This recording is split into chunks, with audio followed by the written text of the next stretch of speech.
Bismillahir Rahmanir Rahim. Alhamdulillahi Rabbil Alameen. Wa sallallahu wa sallama ala Sayyidina Muhammad wa ala alihi wa sahbihi ajma'in. My goal in this series of presentations is to show why Islam is true.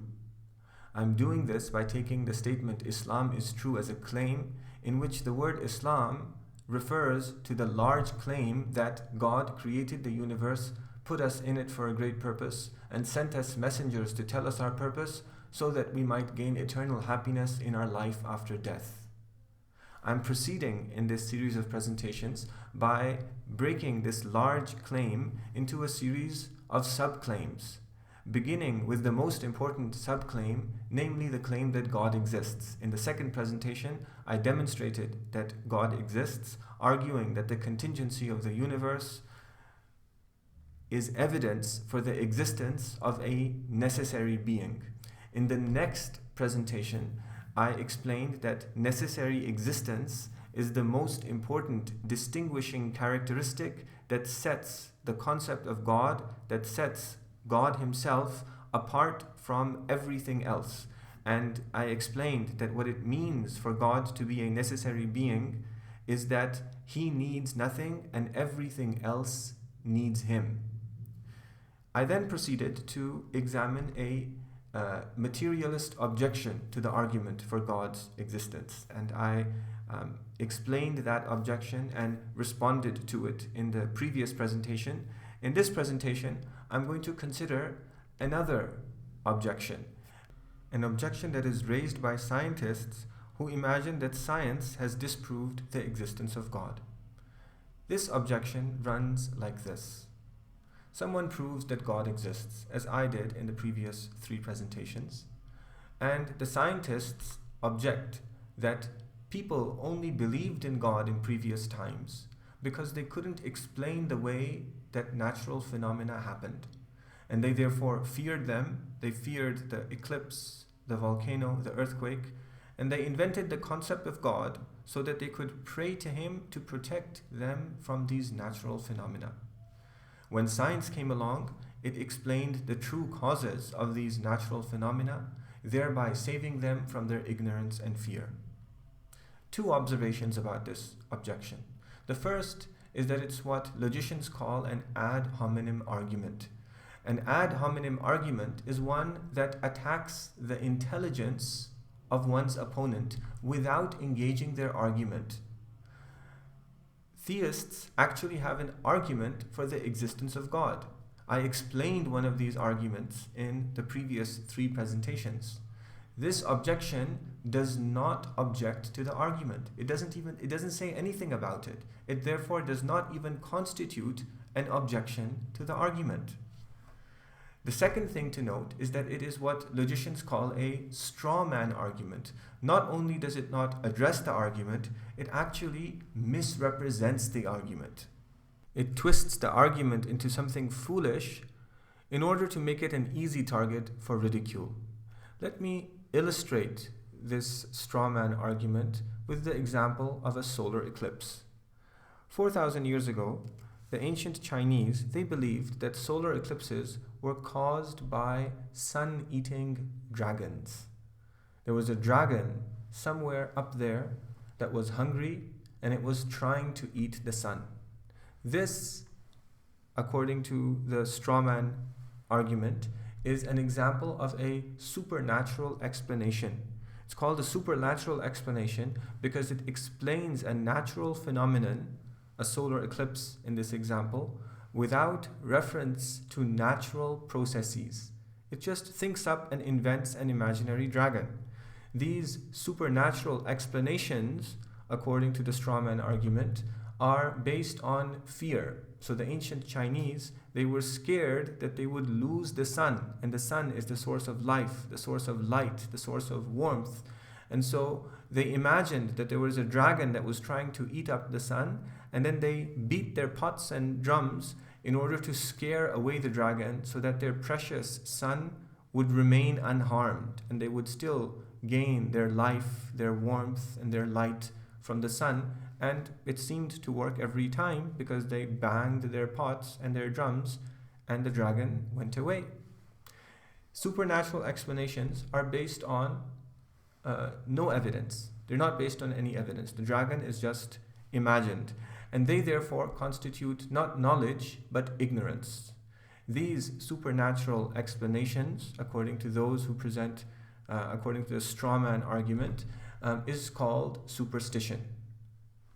Then modern science came along and it explained the phenomenon of the solar eclipse with reference to natural processes. A solar eclipse, we now know, is caused by the moon passing in between the sun and the earth, obscuring the sun from our view. This explanation is not a supernatural explanation, but a natural explanation because it refers to natural processes. This explanation is not based on fear, according to the strawman argument, but instead it's based on a curiosity to discover the truth. And it searches for evidence, so it's an evidence-based explanation. And this makes it not ignorance, but knowledge. And that is the difference between science and superstition. The ancient Chinese were not alone in their superstition. They believed that the sun was being eaten by hungry dragons. The Vietnamese believed that eclipses were not caused by hungry dragons, but by hungry frogs. In Hindu mythology, they believed that the eclipses, solar eclipses, were caused by a battle between the gods in which the head of an assassinated god, his decapitated head, chased the sun and the moon and tried to eat them up. And in the shamanistic religions of some of the Native Americans, it was believed that the spirits of the dead were trying to eat up the sun and the moon, and they would do these ritual dances and sing these ritual songs in order to stop them from eating up the sun and the moon, and they never did, and it appeared to work. This is what misinformed scientists mean when they object that people have historically believed in God not based on evidence, but because they feared natural phenomena, and then science saved them from their ignorance and their fear. As I just explained, this is an ad hominem attack on the intelligence of theists that simply ignores their arguments. It therefore does not constitute an objection at all.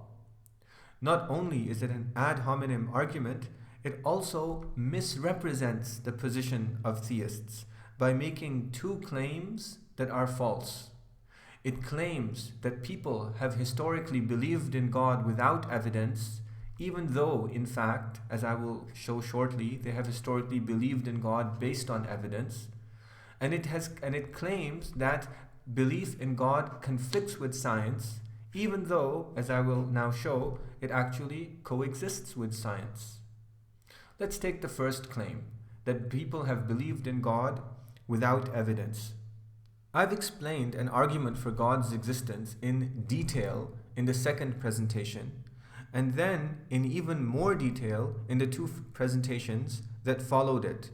If you've watched those presentations, you have seen that the argument for God's existence is clear and compelling.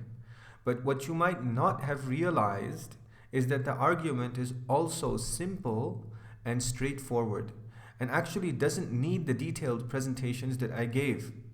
Because the argument is simple and straightforward, ordinary people, untrained in philosophy or theology, have used it throughout history. Muslim historians tell the story of a desert Bedouin who was asked how he came to know about the existence of God. He responded using an example from his desert surroundings. He said that footprints in the desert sand, in other words, indicate that someone walked, and camel droppings in the desert sand as well indicate that a camel passed.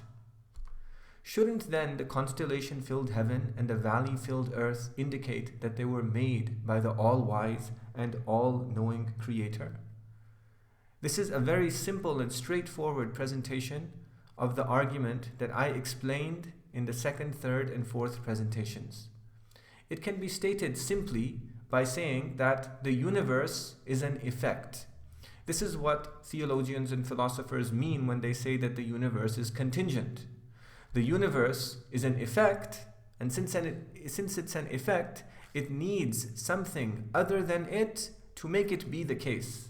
So the universe is an effect that could only have been brought about by a being who doesn't need anything, by God, in other words, or in the terminology of theologians and philosophers, a necessary being. This simple and straightforward argument is the argument that the Quranic verses that I have cited are making. The Bedouin expressed the simple and straightforward argument using footprints and camel droppings. The Quran expresses it using other facts: the heavens and the earth, the night and the day, ships in the sea, rain, animals, winds, clouds. These are all great and numerous signs because they are all effects. They are all effects, contingent things, in other words, that could only have been brought about by God, or in other words, a necessary being who needs nothing but who is needed by everything else. The first claim, that people have believed in God without evidence, is therefore false. It misrepresents the arguments of theists in order to make them an easy target for refutation. The straw man argument also misrepresents their arguments by claiming that belief in God conflicts with science. This misrepresentation is based on the incorrect assumption that natural processes like solar eclipses can only be explained through one of two mutually exclusive ways.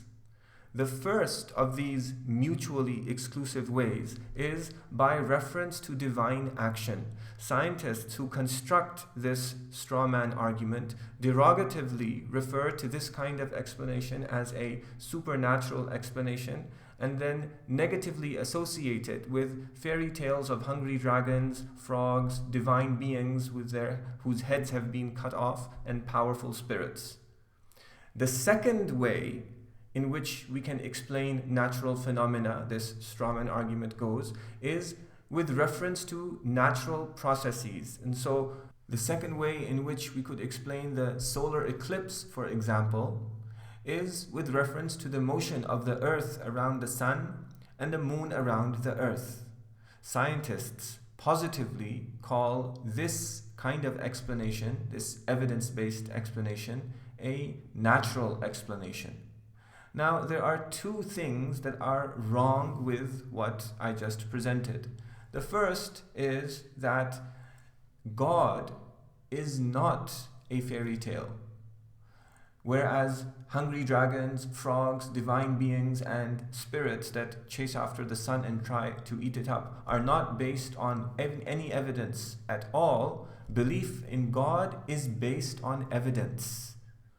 Explaining natural phenomena with respect to God's action is therefore not like explaining natural phenomena with respect to mythical creatures like the ones that we just mentioned.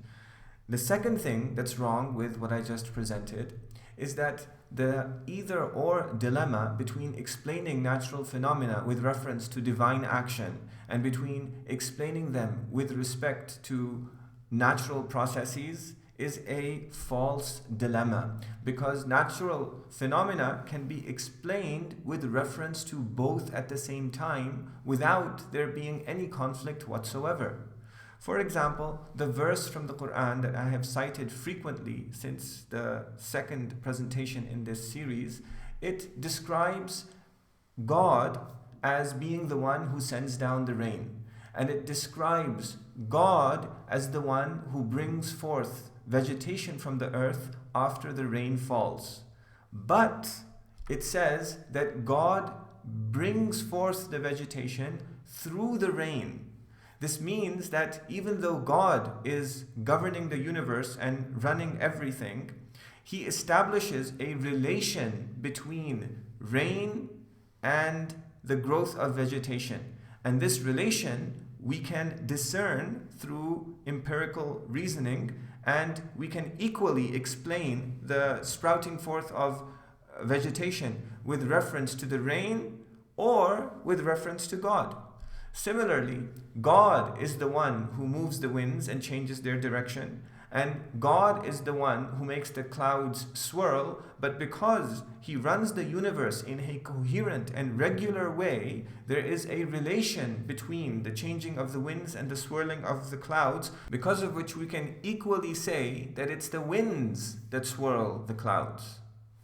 Belief in God, therefore, does not conflict with science, because God governs the universe, He runs the universe in a scientifically coherent way, establishing relations between the various things that He creates, and we can infer these relations, we can see these relations through scientific reasoning. Another way to say this is that we can view natural phenomena from the perspective of the foreground that we see and the background that lies behind them. From the perspective of the foreground, we see natural processes in association with each other. From the perspective of the background, we see or infer divine action. Let's take the example of the water cycle. If we begin the cycle at the oceans, then the first step is that the water in the oceans begins to evaporate as a result of the heat of the sun. We can see this natural phenomenon from the perspective of the foreground, in which the evaporation is caused by the heat of the sun, or we can view it from the perspective of the background, in which the evaporation and the heat of the sun are both divine action. The next step is the water vapor rises. It rises because it's lighter than air, and the air comes down as a result of gravity, and the water vapor goes up. As it goes higher, the temperature drops, and the water vapor condenses into clouds. We can view this phenomenon from the perspective of the gravity that pushes the air down and the water vapor up, and the dropping temperatures that result in the water vapor condensing into a cloud. Or we can view it as divine action, in which God creates the water vapor, God makes it rise, God creates the condensation, God creates the gravity, God creates the cold temperature. Winds then move the clouds through the atmosphere over land, and the winds generally move from the sea onto the land, because the water in the sea has a higher heat capacity, as a result of which the temperature of the air over the water is generally lower than the temperature of the air over land. This creates a difference in air pressure and causes the wind to move from the sea towards the land, pushing the clouds towards the land. We can view this natural phenomenon from the perspective of air pressure, or we can view it from the perspective of divine action. God is the one who created the winds, God is the one who created the difference in air pressure, God is the one who created the clouds and moved them. Then as the clouds get larger and larger, the water droplets, they fall down from the clouds as drizzle, rain, snow, or ice. We can view this from the perspective of gravity pulling down the drops of water or ice or snow into onto the land, or we can view everything as divine action in the background that is creating all of these phenomena in a regular way, in a scientifically coherent way, placing relations between them that we can understand through empirical reasoning. And so on down the water cycle until the water eventually comes back into the oceans. Since we can understand natural phenomena both in terms of natural processes and in terms of divine action, belief in God does not conflict with science. If we now return to the example with which I illustrated the straw man argument of scientists who don't believe in God, you will see that since belief in God is based on evidence, it is not the same as believing that solar eclipses are caused by hungry dragons. Nor is it based on ignorant fear, nor is it superstitious. That God exists is a fact that is corroborated by evidence. Now, since most of us associate the word supernatural with baseless fantasy, a more meaningful way to refer to the explanation of natural phenomena by reference to divine action is to call it a background explanation, as I just explained in the example of the water cycle, or the ultimate explanation of natural phenomena, rather than to call it a supernatural explanation. It should also be clear that atheist scientists who refute belief in God by refuting hungry dragons are refuting a straw man. They're refuting something that their opponent does not even advocate. Belief in God is not based on ignorant fear. Belief in God is based on evidence. And since there is no conflict between belief in God and science, instead of setting up an opposition between science and quote-unquote superstitious belief in God, it is more accurate to simply demand that all human beliefs, whether religious beliefs or scientific beliefs, be based on evidence. And instead of calling scientific explanations natural explanations in order to contrast them with conflicting supernatural ones, it is more accurate to call them foreground explanations or proximate explanations that are complemented by the background or ultimate explanation of natural phenomena by reference to divine action. We are now in a position to respond to the objection with which I began this presentation. It is not the case that people have believed in God because they feared natural phenomena. Rather, people have believed in God because there is clear evidence for His existence. It is also not the case that science has saved believers in God from their ignorance and fear, because there is no scientific reasoning that conflicts with the evidence for the existence of God. Although I've put this objection to rest, I'm sure that all of you have a question in your minds that requires a clarifying addendum to this presentation. That question probably looks something like this. Isn't it the case that ancient religious beliefs in hungry dragons, hungry frogs, assassinated gods, and powerful spirits have all been corrected in some way by science? And since these ancient beliefs are always justified through belief in God, shouldn't science give us reason to be suspicious of God? The answer is that we need to separate between belief in God and between belief in the religious doctrines of specific religions. The reason why certain religions believed in hungry dragons, hungry frogs, assassinated gods, and powerful spirits was that they were man-made. And because they were man-made, they elevated superstition to the level of religious doctrine. When modern science came along, it exposed the falsehoods of these superstitions. And by so doing, it exposed the falsehoods of man-made religions. So it exposed the falsehoods of religious doctrines that elevated superstition to the level of religious truth.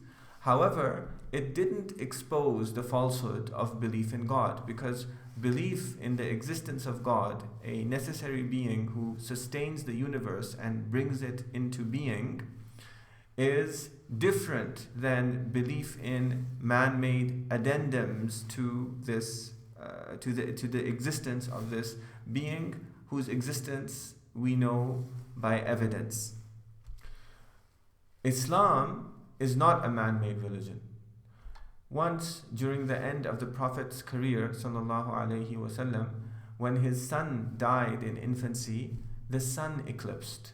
The ancient Arabs, they had a belief in the effect of celestial phenomena on human life, and in particular they believed that the sun only eclipsed because of the life or the death of some important person. This was not different from the belief of the ancient Chinese, who held that the emperor had dragon blood within him, and the events in the heavens, such as solar eclipses, were related to the life and death of the emperor of the current ruling dynasty. The Prophet ﷺ, he rejected these beliefs, and he said, that verily the sun and the moon neither eclipse because of someone's death nor because of their birth, but they are merely two of God's signs. They are God's signs because they are contingent phenomena that need someone to make them be.